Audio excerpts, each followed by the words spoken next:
Something fundamental is changing in business, and companies that anticipate and adapt to these profound shifts will have the best chance to succeed in the new era. So what will the firm of the future look like?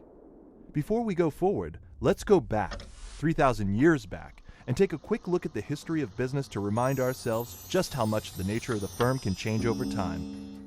Let's start in the 8th century BC in India, where early organizations called Sreni were the first firms that could independently enter into contracts or own property, which also meant they could sue and be sued. Some things in business never change.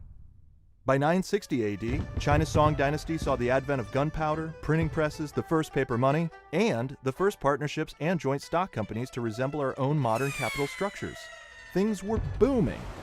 Beginning in 1500 AD, government-backed firms like the Dutch East India Company and British East India Company began building global trading empires, floating stocks and bonds on new exchanges as their goods floated around the world.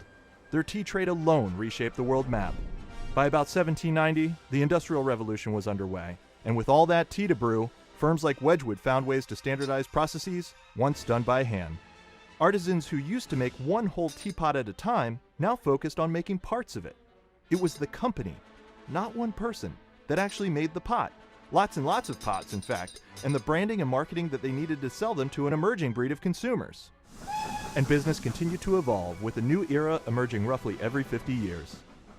In the 1830s, U.S. railroad companies became the first truly modern management organizations, with ranks of salaried middle managers expanding almost as quickly as the tracks themselves.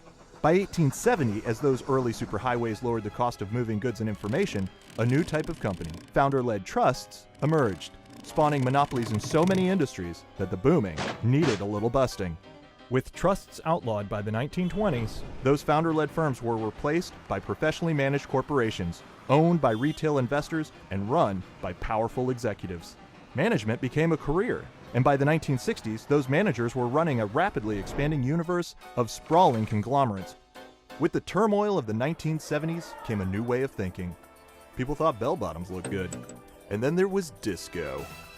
But they also wanted to unlock the value trapped in companies by making sure investors and managers shared the same interests. This launched a wave of leveraged buyouts.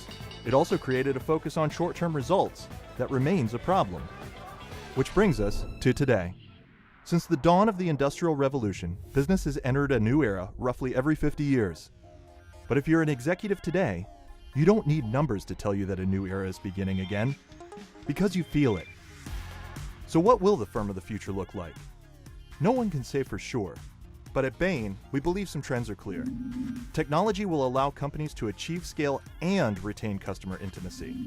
Power will shift from professional managers to the experts who deliver to those customers. Companies will own only those assets critical to their mission and rely on external ecosystems to manage the rest. Investors won't just invest in companies, they'll also invest in projects. And every company will have two engines, the one that powers today's profits and the one that will generate the profits of tomorrow. It is the dawn of a new era. Is your company ready to be a firm of the future?